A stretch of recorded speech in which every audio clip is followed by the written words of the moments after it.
Grand Rise in Israel. Welcome back, family. Doing a quick little, how can you say, a cover review of some things I've been noticing. Going through some videos of mine and the stuff I shared of these heathens presentations, noting a lot of things that they do as they inject this God of theirs into this book using the New Testament. So I was noticing something with the Sabbath that they were talking about in a presentation. They mentioned in it, I'm going to show it right now, I'm going to play it. They mentioned that Israel went into captivity because we kept breaking the laws. Then throughout that video, they show you that they try to say God created Jesus in the form of him that came with a new day, which is Sunday, to give you everlasting rest. Sounds like a death sentence to me, everlasting rest. But pay attention and listen to it. I'm going to play it. I'm going to try to make this one short, man. I'm not liking to do these long videos. I got a friend of mine I was just in Chicago with named Rob. And we had a good little talk, man. Chop it up. Talk about these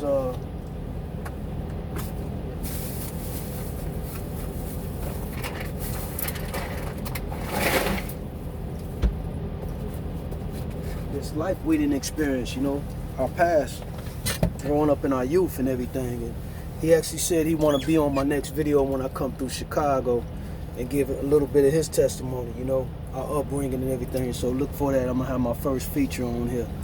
Now, I shared with him some information and this truth and everything. He gets it. And the thing is, no matter how no one gets it and what they choose to do with their life, how they want to walk, I'm not judging nobody. You know what I'm saying? I'm glad and grateful that he lent the ear. And that ain't, like I say, say any of this is going to change anybody's life and make them start doing things different, anything like that. As long as the information resonate with you and you start seeking at the pace you need to, the Most High is grateful for that, and he's going to reward as he see do. And so with that said, let me go on into this with these heathens and how they get down. I'm gonna play about 3 or 4 videos, but I'm not gonna play them in their entirety because I don't like making these long ones. But I noticed my last one's been 33 minutes plus, and that ain't even in my nature. But it's I guess we're at a critical time right now, So bear with me. I hope y'all enjoying it. I hope it's clearing some things up or making you thinking about stuff. Nevertheless, enjoy. All praise to the Most High.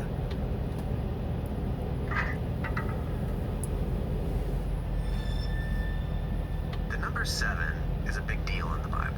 Yeah, in biblical Hebrew, the word 7 is connected to the idea of fullness or completeness. And that's something we all long for, but don't often experience. Instead, we find ourselves working endlessly, fighting back chaos with no real rest. Yes. Now keep all that in mind as we turn to Genesis 1 in the Bible.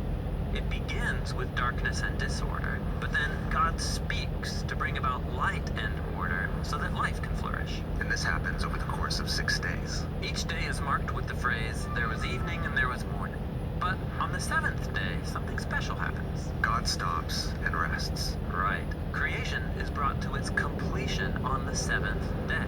And that phrase, there was evening and there was morning, it doesn't appear on day 7.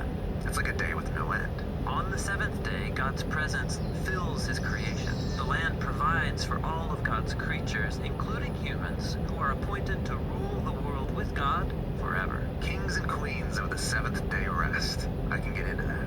But the humans are deceived by a dark power, and they forfeit that rest. They're exiled into the wilderness, where they have to work as slaves to the land. Until they die and return to the dust from which they came.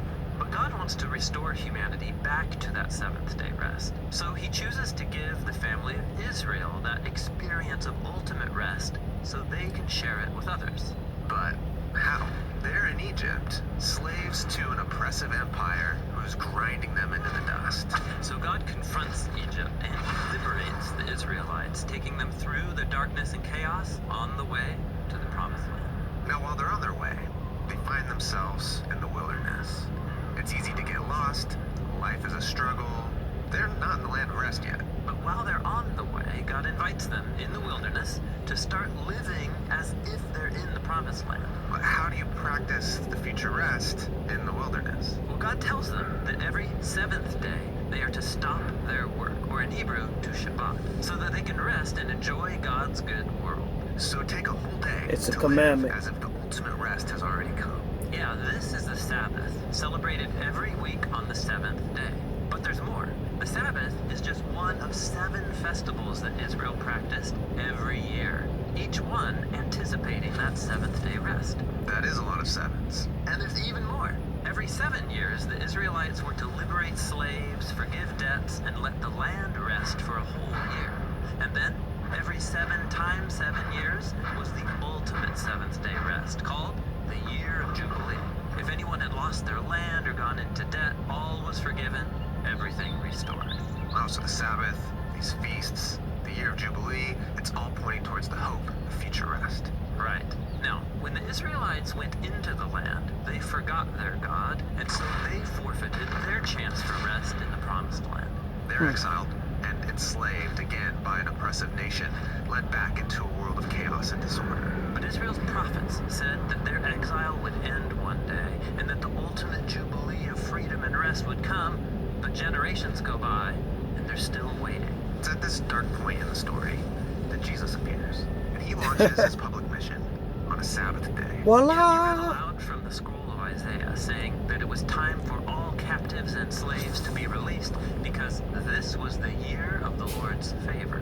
What did he mean, this is the year of the Lord's favor? He was talking about the ultimate jubilee. Also, Jesus is claiming that seventh-day rest would come through him. Right, he said that he Right. was the Lord of the Sabbath, and he confronted disorder and darkness in all of its forms, liberating people from sickness, sin, even from death itself. Listen, Yet, Jesus was listen. killed, so even his work was undone. Well, it seemed that way. But notice, Jesus timed his death to take place at the end of the week. Really? His body rested in a tomb during the Sabbath, and on the 8th day, he rose from the dead. Oh wait, the 8th day? You mean the first day of a new week? Exactly. Jesus' resurrection was like the first day of a new creation. Not on the Sabbath. God's What do you know? light and life broke into the darkness. So because of the resurrection, we have hope in God's promise of future rest. But we're not there yet. It's like we're still in the wilderness, where we experience struggle and pain. But as we journey towards that ultimate seventh day, Jesus invites us to experience a taste of real rest now by following him. Or in his words, come to me. Real rest. Yeah, you're going to get eternal rest, all right. Yeah, follow him.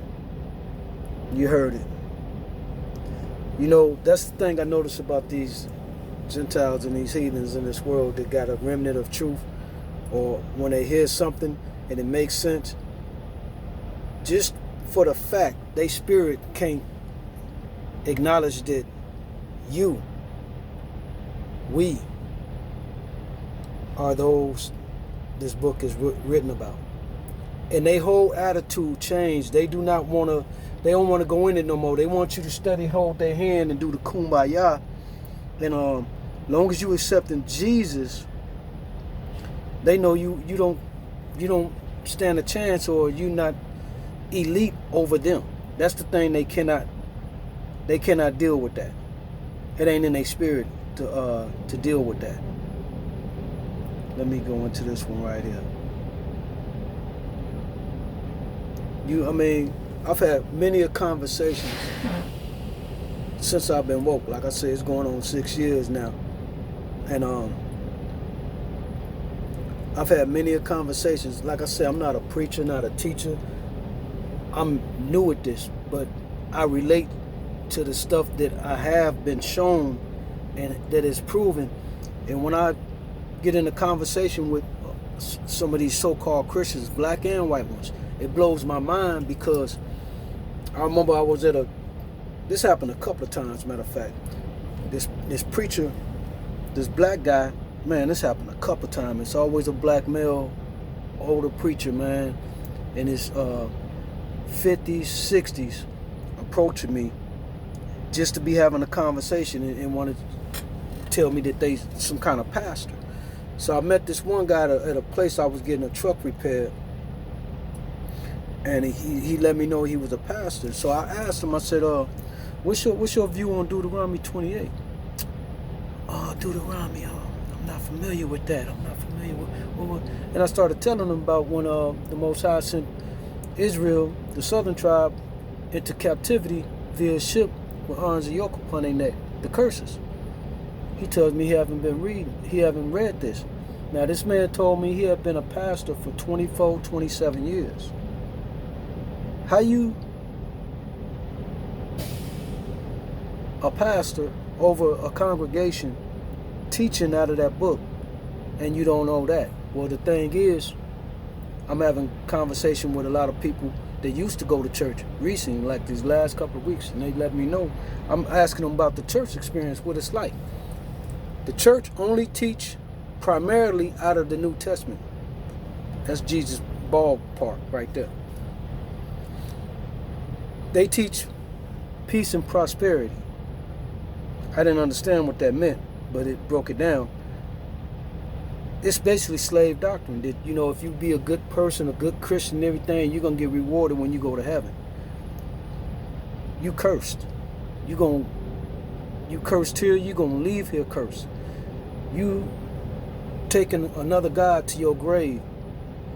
And shame on those who knew better, who had a remnant of this understanding and this truth. Because that's on your resume, that you denied the Most High, wanting to believe that Christ was your Savior. I don't care if he was black, white, green, yellow, polka dot, stripes, plaid. That is not your God. But people don't know the truth about a Jesus, but defend him to no end.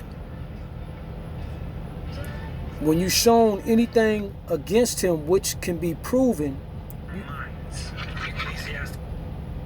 you still want to hang on to this God that's proven not for you and to be not a God, not the Most High.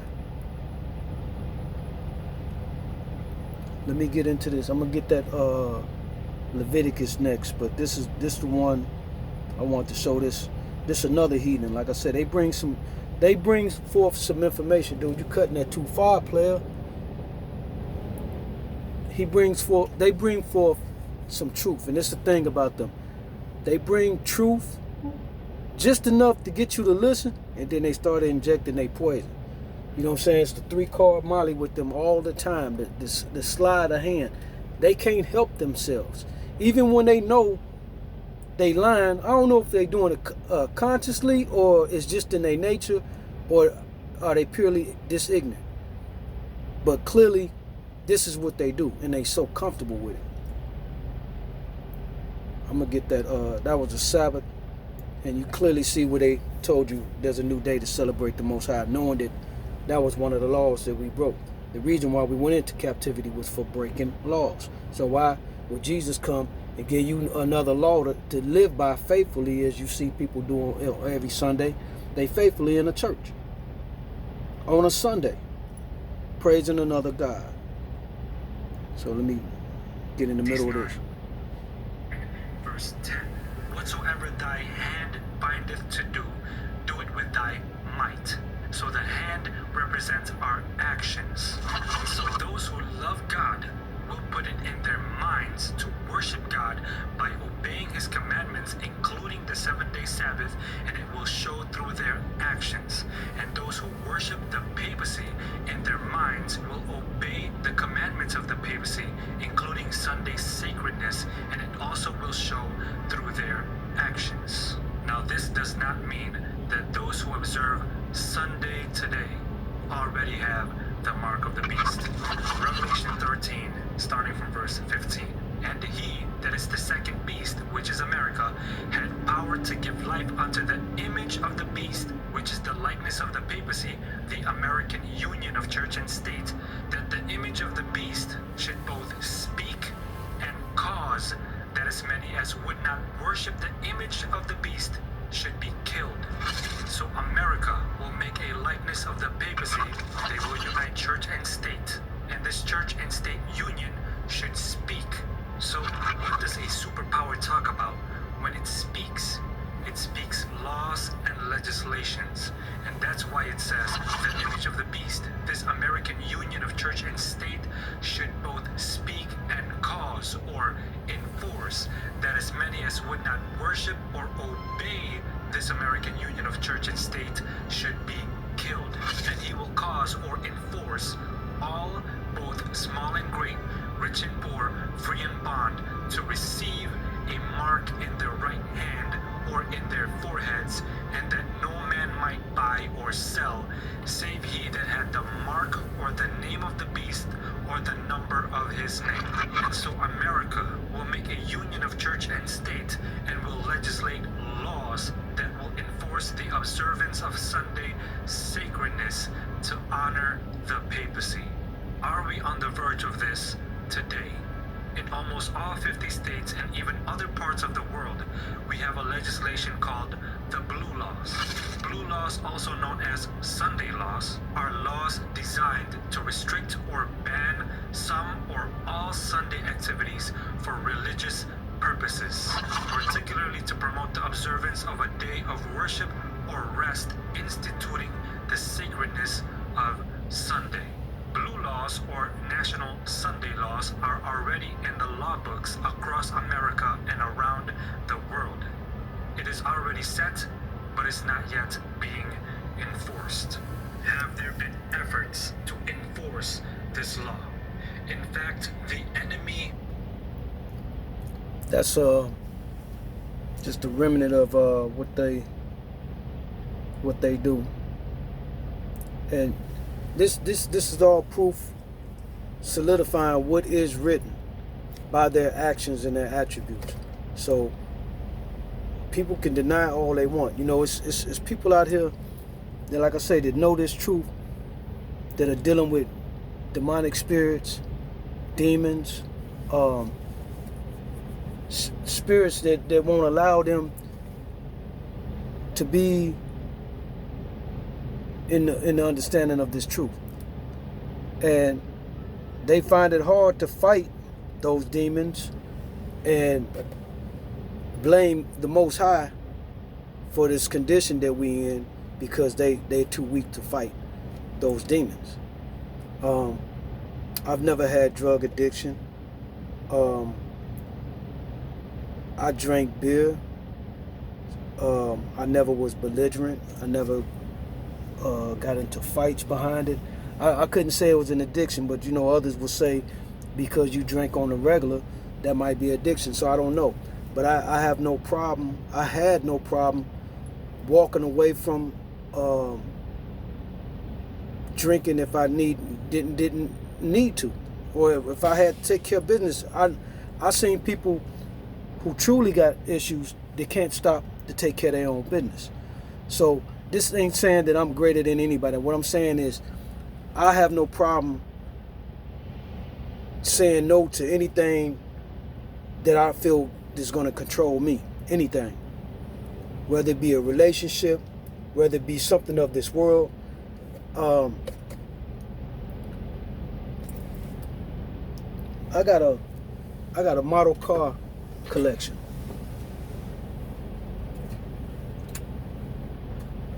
I collect model cars. Now these are some that I bought that are already put together, etc. I got a collection of those that have to be assembled, painted, and put together. You know, I collect those first. These I buy these just to put them, you know, on a shelf or whatever. Some might say I have an addiction with that because I got so many. Can I stop buying them? I'm gonna have to, because I don't have nowhere to put them right now. You know, I got them in storage and on the truck, of course. But I buy them because that's what I do. I got a hobby. I got a hobby. Some people need to get hobbies because they don't have no life. Now, entertain a hobby to keep your mind idle if you need that to stay away from other things that are detrimental to your education, to your health, to your freedom. Bad for you. That can't be bad for me, you know? Now, if I start going in the stores and finding ways to put them in my shirt and not pay for them, I could have a problem. But nevertheless, people are looking for any excuse, you know, and like I say, we all ain't cut from the same cloth. Some of us are meant to fail. Some of us are weak. Some of us are going to be destroyed. Everybody can't be soldiers. So you got to get in where you fit in. That's how I'm going to say that. Everybody can't be the captain. You know, I don't know how to fly a plane, but if I want to go somewhere, I'm going to find a task that I'm good for, as that plane is fine, to make everybody accommodated well. You know, I'm not going to try to fly the plane. I might have to be the baggage handler. Just so be it. Why not? You know? And if you're the best baggage handler, the quicker you can get those bags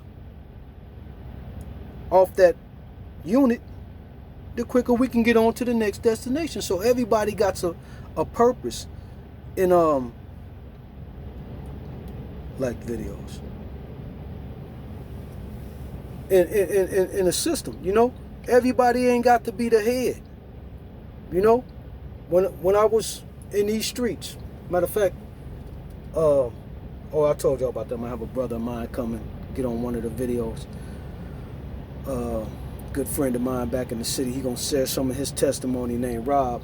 I chopped it up with him, and he said he wanted to be included in one of the videos. So I'm gonna share with y'all, let y'all see his testimony. He gets this understanding, and we're gonna share that. So back to what I'm saying. When I was in the streets and everything, you know what I'm saying, we had elites. We had people that did certain things. We had people that were lookout guys, you know what I'm saying? We had guys that did certain things when it came to retaliation or offensive moves, you know. Not everybody could do that. We knew who couldn't hold their water, who couldn't hold a pistol steady, who couldn't, you know, drive a vehicle good, who couldn't look like they just didn't know anything or did something. So everybody got to stay place, and you got to know who you dealing with. So let me get this one.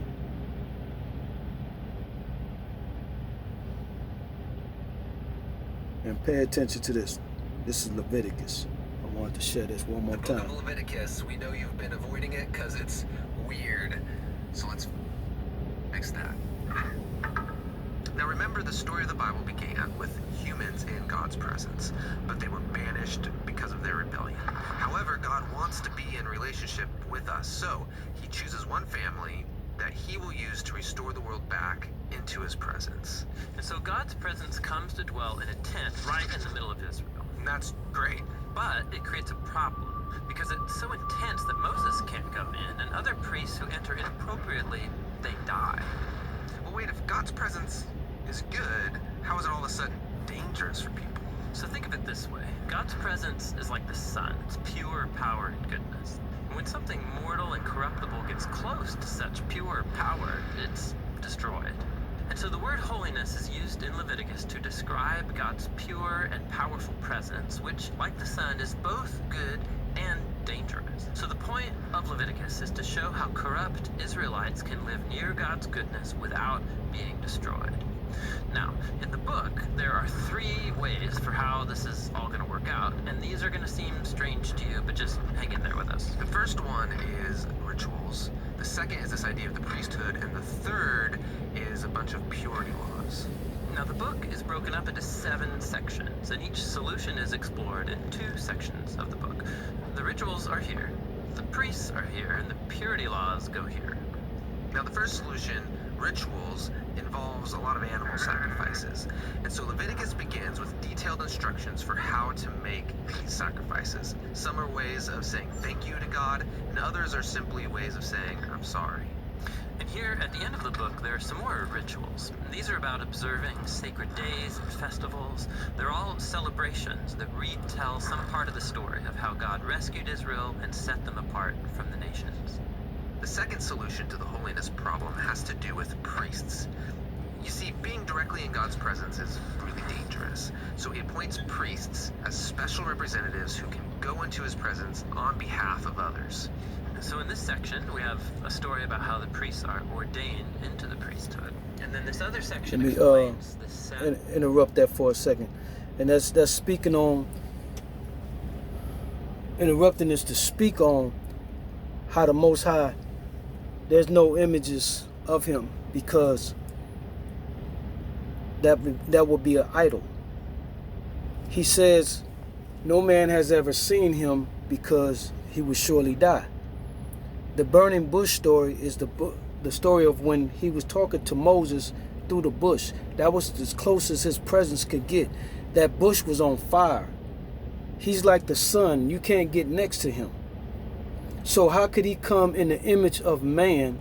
He says the heavens and the earth can't contain him. And there will be heaven on earth. They cannot contain the Most High. So the Most High did not come in the image of man, being Jesus. Jesus is not his son nor him. This clearly show you how they give you anything, and it don't even sound good. It should be all of question. Like I said, when I was a kid, I used to question these holidays. Like, how do they know his birthday and all this? Then you remember the stories that they telling. Nobody had a real believable story, but they repeated it. They were passing us as their children through the fire with these lies. Let's focus on Israel's moral behavior. So these are laws about social justice, healthy relationships, having sexual integrity. Living by these laws will make Israel into a morally pure people who can live near God's presence. Those are the three solutions. Now, you probably noticed that they surround the very center of this book, and it's here that we find a really important ritual called the Day of Atonement. Yeah, so Israel's a big tribe now, and odds are there's a lot of sin happening that goes unnoticed that people are not dealing with. And so one time a year, the priests would take 2 goats. And one of those goats is killed, and its blood is carried right into God's presence, where it symbolically covers or atones for Israel's sin. Yeah, that's kind of weird. Well, the meaning of the sacrifice is explained in the next chapter, where God says that the blood of a creature is its life. And so this goat's life is offered as a substitute. It's receiving God's punishment for Israel's sin so that the people don't have to.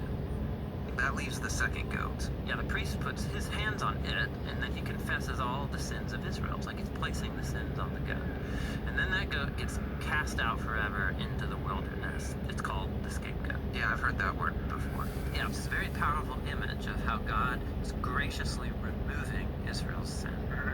But let's be honest, sacrifices in general seem so barbaric. We have to remember that in the ancient world, sacrifices were the main way of buying favor from the gods. But the problem was that those same gods, they're unpredictable. If you can take the time, follow those guys' page, and just from what you know about us being Israel and the laws. Like I say, I'm not trying to be holier than thou. For what I know and what I practice and what these guys are spreading don't mesh at all. Meaning it don't make no sense. Take your time, go and look at those guys' videos from what you know, and just look at it and just hone in on the lies and just see how comfortable they are with it. These people are playing with our souls and our spirits and our salvation because they know who we are. I'm not believing for a minute right now. And this is the thing. If they don't know who we are, they surely believe that they know that book explains who we are. So no matter what level they are on denying of that book or of us, they know we different. And from what they believe and cherish in that book, they want to hold on to the book because it's a lie written in there for them. There's a God given to them in that book. But for everything else in that book that identifies who we are, they don't want that. They don't want to acknowledge none of that. That's perpetual hatred for a certain people, from a certain people. I don't care how you want to weigh it. These heathens won't acknowledge that. And just to clear up what I was saying about that pastor, there was a couple of them that I had ran across like that. Shared the information with them, even gave them the YouTube page so they can see some works they sell. Not just mine, other brothers' material. I never heard a peep from them. Exchanged numbers from them, with them and everything. That lets you know these people are comfortable with a lie. And I don't understand how you cashing in on this kingdom. What makes you so comfortable here in believing in the God, this for now God, you know? Why wouldn't you acknowledge why you here? Because it's a God that said what he's going to do for you later. All you got to do is repent and give him his credit. You know what I'm saying? Don't do what you're doing for a lesser God with lesser reward. You are very ungrateful. And I'm speaking like that because I know people of that walk. And soulless people, you know, and I know what they dealing with, but it's when you entertain ignoring what you know. Do what you want. If you want to run into a burning house or jump out a window, jump out a hotel, a 6-story window into the pool below for fun, do what you do. Don't invite others to join you.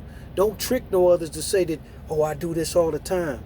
The water, it don't even hurt, you know, and it's your first time jumping.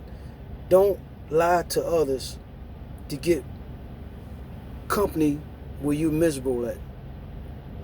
That's a personal message, it might be. Let me say that. Nevertheless, I shared what I shared. I hope it gets to you. I'm trying to make this short. That's why I'm rushing through this. But I hope that this again, I try to touch on things that people that come from the walk that I come from can try to use this material, this information to relate, to get them closer to the truth and understanding why. That's it. All praise due to the Most High. And I love y'all, Israel. Stay blessed and stay out the way. Shalom. Release phone.